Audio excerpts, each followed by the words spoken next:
Hello, क्या हाल चाल। I hope कि तुम लोग लाइफ में अच्छा कर रहे होगा। अच्छा चल तो नहीं रहा क्योंकि हमारा एजुकेशन सिस्टम ठप है, पर इसी बात पे अब हम बताते हैं हम कहाँ थे इतने दिनों से, क्या कर रहे थे। अप्रैल के बाद हम तुम लोग को प्रॉमिस किए थे कि अप्रैल में फोड़ेंगे रिज़ल्ट। रिज़ल्ट तो नहीं फोड़ पाए, हम खुद फूट गए। हम क्या कर रहे थे सब इस वीडियो में कवर करूँगा, बस देखते जाओ। पर अभी रिसेंट कुछ अपडेट्स के बारे में बात कर लेते हैं जो कि हमको लगता है करना चाहिए। अपडेट के ऊपर अगर हम बात करें तो पहले तो सीबीएसई का ही कंसिडर करते हैं कि तुम लोग के साथ चल क्या रहा है और मेरे साथ भी क्या चल रहा है। हम 2025 में फ्रेशर थे। अब ड्रॉप ईयर मेरा ख़त्म हो चुका है। हम तुम लोग को बता दें कि हम उस समय मेरा 70% बना था बोर्ड में, एंड इस बार हम दोबारा बोर्ड दिए थे ओएसएम, तो मेरा नंबर इंक्रीज़ हो गया। अब वो कितना हुआ, 70 से 74.8 हुआ। एक मार्क्स से हम रह गए, वो अभी हम रेवोल्यूशन में डाले हुए हैं, जो कि हम तुम लोग को दिखाएंगे। अभी स्क्रीन पे हम दिखा देंगे, उसका चिंता मत करो कि हम अप्लाई किए हुए अभी तक उन लोगों ने दिया ही नहीं। तो ये देखो, हम रीएवोल्यूशन के लिए अप्लाई किए हुए हैं। मेरा 74.8 बन रहा है। तो मैंने फिजिक्स में आधा नंबर के लिए 2 क्वेश्चन में अप्लाई किया है। वो दोनों क्वेश्चन दिखा देता हूँ, 25 का बी का दूसरा और 727 का बी। तुम लोग देखना इसका, ठीक है। ये देखो 25 का बी, यहाँ दूसरे नंबर पे इसका answer sigma by epsilon not होगा, क्योंकि 2 को जोड़ दिए, राइट, बीच में पूछ रहा है। तो यहाँ देखो इन्होंने 0 बैठा दिया, इनको हाफ नंबर देना चाहिए क्योंकि हाफ नंबर का था। अब चलते हैं, एक था 27 का तुम्हारा कहाँ गया 27 जो भी है, अरे 33 पे आ गया, 27 किधर है। तो ये देखो 27 जो है, यहाँ पे holes are the minority carrier, इसका 2 लाइन का आंसर था, ठीक है। तो मैंने एक पॉइंट ही करके होल्स लिख दिया। इस पे भी इन्होंने 0 बैठा दिया, जबकि इस पे हाफ नंबर मिलना चाहिए था। तो यही सीबीएसई में हम लेजिट मांगे हैं। एंड ये वाला तो पूरा फॉर्मली लिखे हैं हम।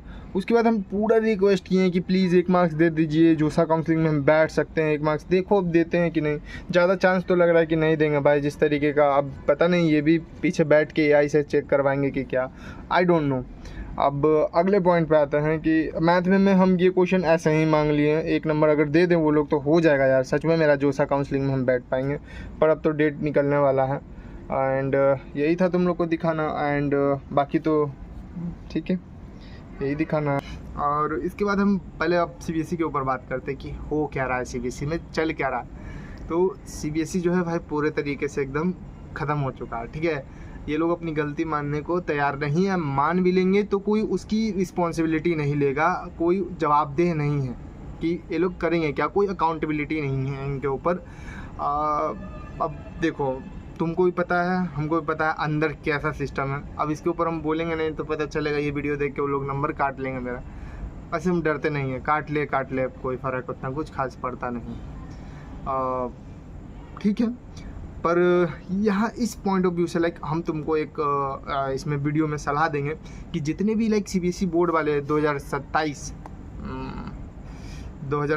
वाले जो 2027 में तुम लोग सीबीएसई का पेपर लिखोगे, 2027 में सीबीएसई का जो भी तुम लोग पेपर लिखोगे वो एनआईओएस से देना। तुम लोग सीबीएसई के साथ साथ एनआईओएस भी देना तुम लोग, क्योंकि अब बोर्ड चेंज नहीं कर सकते हो, ठीक है। तुम लोग अब फंस गए हो, तो यहाँ पे तुम लोग को अप्रैल में एनआईओएस देना पड़ेगा। एंड जितने भी अभी 11th में है वो लोग को भी हम यही बोल रहे हैं, तुम्हारा अगर रजिस्ट्रेशन हो चुका है सीबीएसई में तो एनआईओएस देना ही देना। जैसे ही तुम फरवरी में तुम्हारा पड़ेगा रिजल्ट, फरवरी में तुम्हारा एग्ज़ाम होगा, फरवरी से मार्च में सीबीएसई का, एंड अप्रैल में एग्ज़ाम होगा तुम्हारा जेईई मेंस के सेकंड अटेम्प्ट के बाद एनआईओएस अवश्य देना, ठीक है। क्योंकि सीबीएसई अभी तक पूरी तरीके से ख़त्म हो चुका है और अगले साल भी 2027 में भी एनआईओएस आएगा, जो कि ठीक होने वाला है नहीं।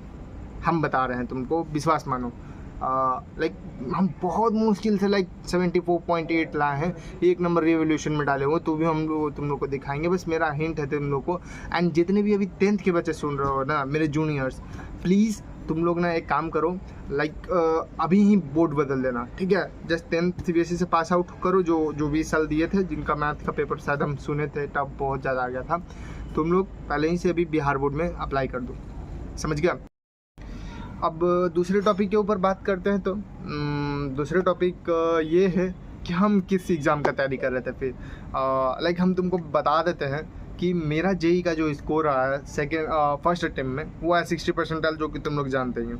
एंड सेकेंड अटेम्प्ट में ड्रॉप ईयर के अप्रैल में जो था उसका आया मेरा 43 कुछ परसेंटाइल। बहुत ख़राब केमिस्ट्री तो पूरा गिरा दिया। रिजल्ट स्कोर कार्ड में यहाँ लगा दूंगा, देख लेना।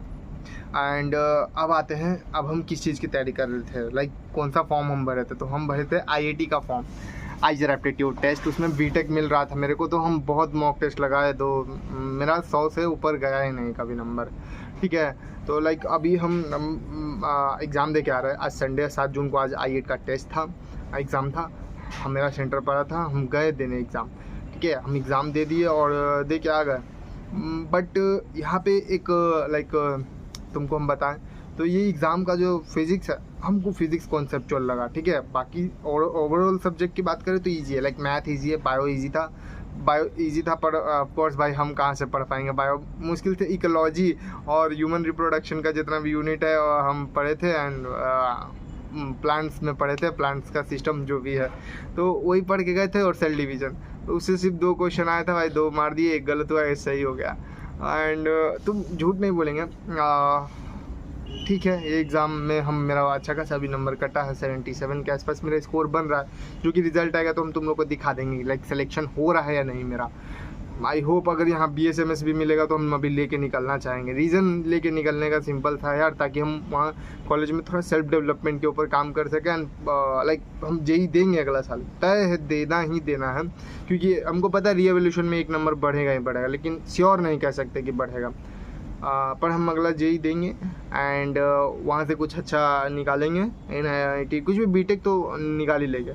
अभी BSMS करूँगा, पार्शियल ड्रॉप ले लूँगा वहाँ से। तो यही मेरा अभी फ्यूचर का प्लान है। एंड मत पूछो यार। एंड अब स्किल्स पे और हम अपने शरीर पे चाहते हैं फोकस करना। बस ये आखिरी ईयर है जहाँ हम अपने एकेडमिक्स पे फोकस कर रहे हैं, उसके बाद हम सच में नहीं करेंगे, हम अपने स्किल्स पे काम करेंगे यार। हम भी बहुत समय से पढ़ रहे हैं, ठीक है। एंड सच में ड्रेन आउट हो जाता है, एक बंदा हताश हो जाता है कि लाइफ में करे क्या वो। तो बस यही है। और इधर तो CJP का प्रोटेस्ट पूरे चल रहा है, जो कि 6 जून को ही हुआ, कल 6 जून को प्रोटेस्ट हुआ। फिर भी कोई जवाबदेही नहीं है भाई, कोई जवाबदेही नहीं है। बट प्रोटेस्ट अच्छा हुआ। अब क्या कर सकते हैं यार, इतने सारे लोग आवाज़ उठाएं, डियर सर उठाएं, खान सर उठाएं, लेकिन कोई सुनने को राज़ी नहीं है। पेपर लीक हुआ है। एंड इस साल तो जे एडवांस में भी चीटिंग हुआ है दवा के भाई। मेरे पास रेडिट पे लिटरली पोस्ट है, हम दिखा देंगे तुमको स्क्रीनशॉट। चीट हुआ है भाई, चीटिंग हुआ है जे एडवांस में इस बार। हो सके पेपर वगैरह लेके नहीं गए हों, बट जिस तरीके से उन लोगों ने चीटिंग किया है, जैसे तुमको हम यहाँ पे दिखा देंगे यार, सच में हम दिखा देंगे। किसी बंदे का पेपर 1 में नेगेटिव है एंड दूसरे का उसमें 100 पार है। पेपर 1 में नेगेटिव एंड दूसरे में 100 पार है। किसी का दूसरे में नेगेटिव, पहले में 100 पार, ऐसे नंबर है भाई। तो तुम सोचो, पूरा एजुकेशन गड़बड़ है। एंड इधर ही न्यूज़ आया IIT हैदराबाद का पाकिस्तान वालों ने सर्वर हैक कर लिया था। एंड उनका भी IIT रुड़की है कुछ का लीक हो चुका है। उसके ऊपर छोड़ो, बात नहीं करते, वो उनका मैटर है, वो लोग अपना सोचे। लेकिन तुमको सोचना चाहिए यार, कोई अकाउंटेबिलिटी नहीं है। CBSE को एक्ट इस पर जल्द से जल्द करना चाहिए। हम भी चाहते हैं तो गुस्सा में बना सकते हैं, पर तुम लोग के साथ खड़ा रहना चाहते हैं यार। एंड तुम लोग को हम बस यहाँ से हिंट देना चाहते हैं कि जितना से जितना अवेयर हो और ईगो पे मत लो किसी एग्ज़ाम को, राइट। उसके अलावा भी बहुत सारे एग्ज़ाम हैं, 2 हम IIT का दिए तो हमको पता चला कि हम कितने हैं पानी में।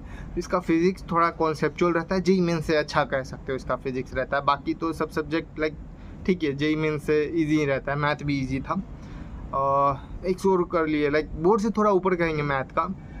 बट अब बस यही है। एंड अब हम अब किस चीज़ पे बात करना है बताना। अभी तो इसके लिए हो गया है। अब मिलते हैं अगले वीडियो में। Till then take care, bye bye. और कोशिश करूँगा यार वीकली अपडेट देने का कि हम जा कहाँ रहे हैं, कर क्या रहे हैं, जो भी है अभी रीएवोल्यूशन का वगैरह का हम दिखा देंगे तुम लोग को कि हो क्या रहा। तब तक मिलते हैं अगले वीडियो में। Till then take care, bye bye, love you all.